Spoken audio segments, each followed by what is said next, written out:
السلام علیکم ناظرین، میں محمد اسلم حسین سیاست کی خبروں میں آپ سب کا استقبال کرتا ہوں۔ آج 29 جون 2023 یعنی 10 ذی الحجہ 1444 ہجری ہے۔ میں اپنی اور سیاست کی ٹیم کی جانب سے تمام ناظرین کو عید کی مبارکباد پیش کرتا ہوں۔ پیش ہے آج کی کچھ اہم خبریں۔ آج پورے ملک میں بڑے ہی عقیدت و احترام کے ساتھ عید الاضحیٰ منائی جا رہی ہے۔ نماز عید صبح کی اولین ساعتوں میں ادا کی گئی۔ دہلی کی جامع مسجد میں صبح 6:15 بجے نماز عید پڑھائی گئی۔ حسب سابق جامع مسجد دہلی میں مصلیوں کی کافی تعداد دیکھنے میں آئی۔ اسی طرح دہلی کی فتح پوری مسجد میں بھی نماز عید کا ایک بڑا مجمع دیکھنے میں آیا۔ یہاں بھی صبح 6:15 بجے نماز عید ادا کی گئی۔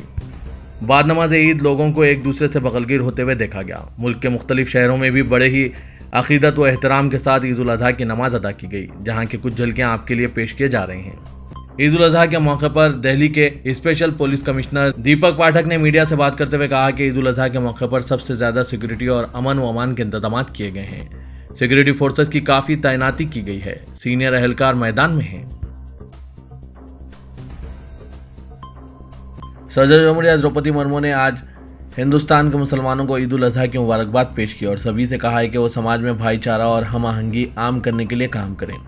انہوں نے کہا کہ عید الاضحیٰ کے موقع پر تمام شہریوں، خاص طور پر اندرون و بیرون ملک مقیم مسلم بھائیوں اور بہنوں کو دلی مبارکباد دیتی ہوں۔ یہ عید محبت اور قربانی کا مقدس تہوار ہے۔